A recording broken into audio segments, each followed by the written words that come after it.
Papers, Minister for Rural and Economic.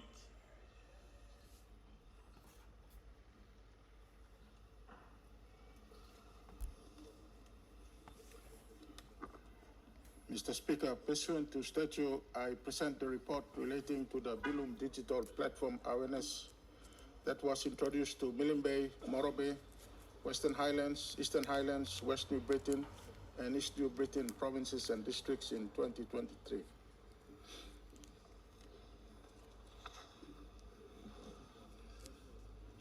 Mr. Speaker, I ask leave of the Parliament to make a statement in connection with this report. Is leave granted? Make your speech. Thank you, Mr. Deputy Speaker. Today I rise to inform this Honorable House of a transformative initiative undertaken by the Marape-Rosso government, the Bilum digital platform.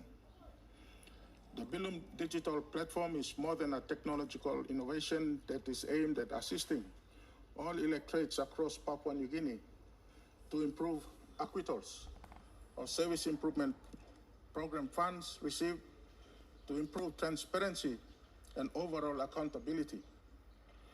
The name Bilum reflects a uniquely Papua New Guinean concept, as we all know. Just as the traditional Bilum carries and holds important items that support daily life, the Bilum digital platform is designed to carry the weight of our nation's aspirations, connecting communities and institutions in one shared space. It is a bold step forward to strengthen the foundations of transparency, accountability, and efficiency in the delivery of basic services across Papua New Guinea. Mr. Deputy Speaker, through the Bilum digital platform, every kina invested in development will be traceable. Leaders and citizens alike will have real-time access to information on the projects, ensuring that resources reach the people for whom they are intended. Every project will be monitored. The Bilum digital project will strengthen the national governments through the Department of Implementation and Rural Development and equip them with the capacity for oversight, enabling the department to track progress, identify challenges, and to effectively address them. Mr. Deputy Speaker, the Service Improvement Program remains one of the government's most significant funding mechanisms for delivering development services to our people, particularly those in rural and remote communities across Papua New Guinea. Through programs such as the District Services Improvement Program and the Provincial Services Improvement Program, the government continues to invest substantial public resources into improving infrastructure across our nation. Mr. Deputy Speaker, in March this year, the Prime Minister visited the East Pacific province, and whilst there he urged and challenged all of us leaders to use the Services Improvement Program, SIP funds wisely to develop our districts and our provinces.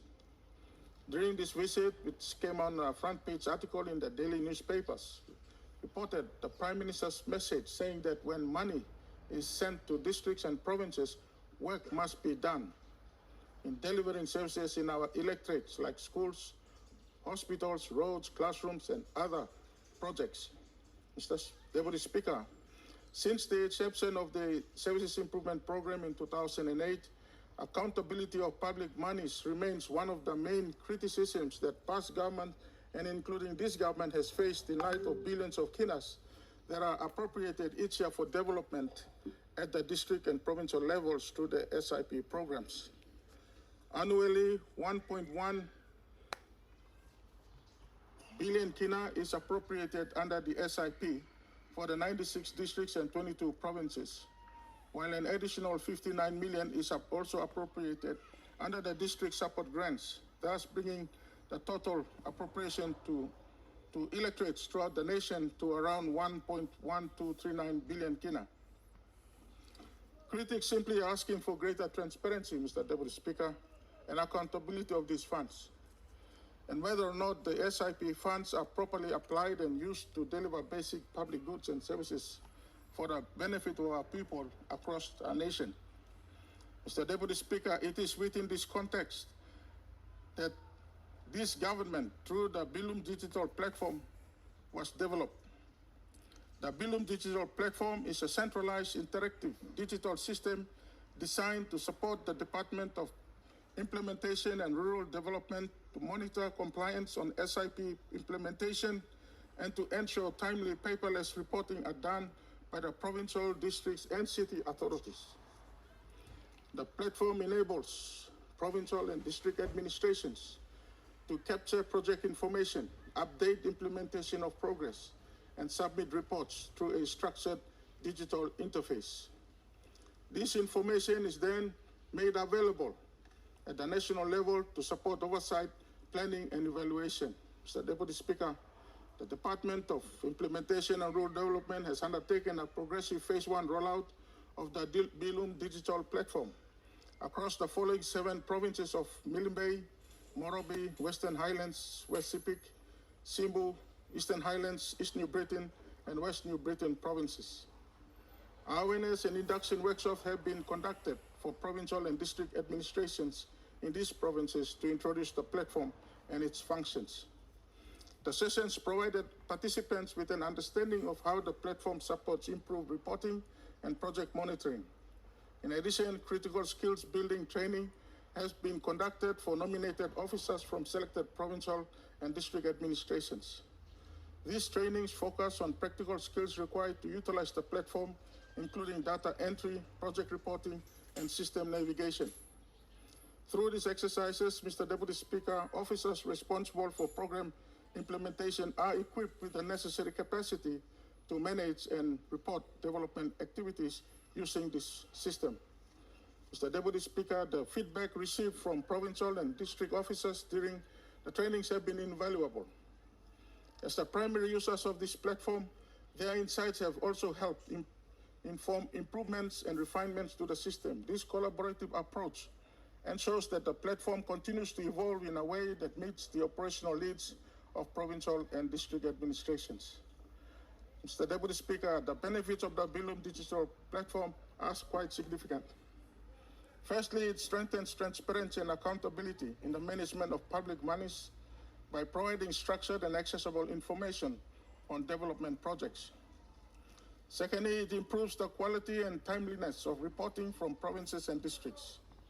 And thirdly, it enables government agencies to make better informed decisions based on reliable data. Ultimately, it supports the government's broader commitment to improving service delivery for our people.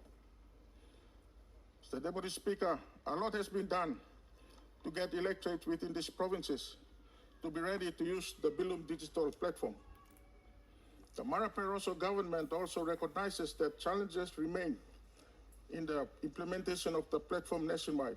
These would include logistical constraints faced by remote districts, connectivity limitations in certain areas, and the ongoing need for capacity building among officers responsible for program implementation. This has prompted the Department of Implementation and Rural Development to work closely with provincial and district administrations to address these challenges and ensure a smooth transition of the usual business operations into the use of the platforms. Mr. Deputy Speaker, in November 2024, Nuku District was the first to submit its 2020 DSIP report using the Bilum digital platform. Just last week, Lufa District was the second district to submit its 2025 DSIP report using the Bilum digital platform. And Sandaun Province was the first province to submit its 2025 PSIP report using the Bilum digital platform. Mr. Deputy Speaker, the following electorates have been instructed to upload their 2025 PSIP and DSIP reports using the Bilum digital platform. The Department of Implementation and Rural Development has advised through a circular dated 10th of February 2026 that it will no longer accept physical acquittal reports from administrations that have been onboarded to the Bilum digital platform, and that includes Western Highlands Provincial, Mount Hagen City Authority, Tambul Nebilia District, Mulbaya District, Simbu Provincial, Karawagi District, Guinea District, Eastern Highlands Provincial, Hanganofi District, Milne Bay Provincial, Alotau District, Samarai Mururua District, Esa Ala District, Kirivena Goodenough, East New Britain Provincial, Gazelle District, Pomio District, Rabaul District, and Kokopo District, West New Britain Provincial, Talasia District, Nakanai District, Wanimo Green District, Aitapelumi District, Lay City Authority, Makam District, Wawaria District, and Nawai District. Looking ahead, Mr. Deputy Speaker, we are committed to continue expanding the rollout of the Bilum, digital Bilum platform across the country for those that have not been included as part of the first 31 electorates, including my very own country in Gloucester. Further training and capacity building programs will be conducted to ensure that provincial and district administrations are fully equipped to utilize the system.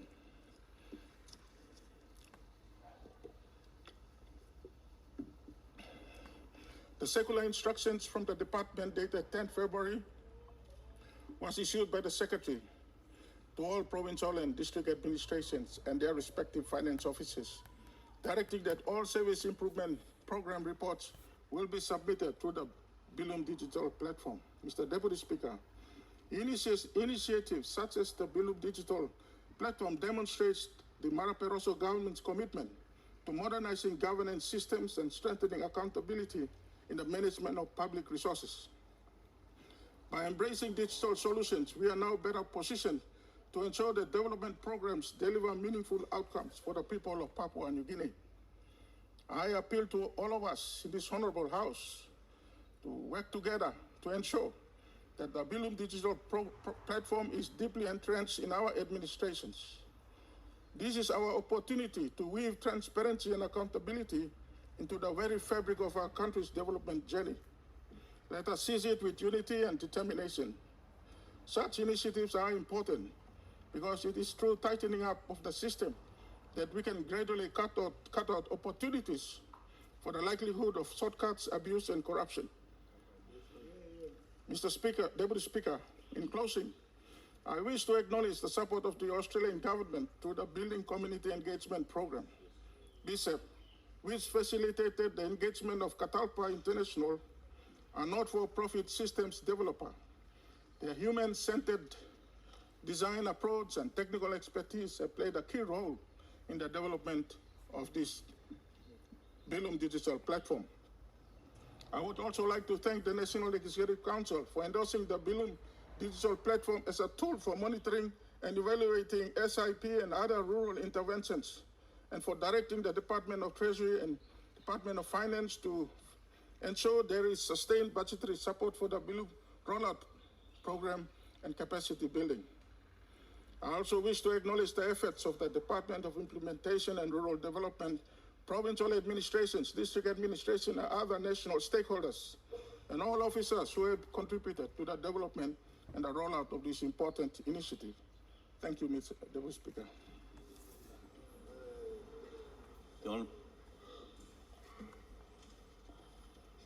Honorable Prime Minister.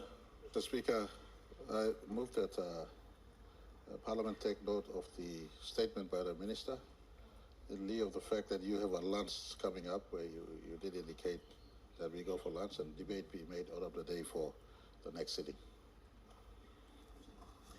Question is that the motion be agreed to. Those in favor say aye. Those against say no. Ayes have it. Honorable members, this is to inform the members of Parliament that Public Finance Management Act 1995, PMFA, Finance Management Manual FMM, will be launched today, Wednesday, the 27th of May, in the State Function Room between 12 noon to 1 p.m. This manual is intended to equip departmental heads, head of finance, internal auditors, and all public officers with guidance on how to comply with the legislative requirements, strengthen the oversight, and foster the culture of the physical integrity throughout every level of government operation. The manual has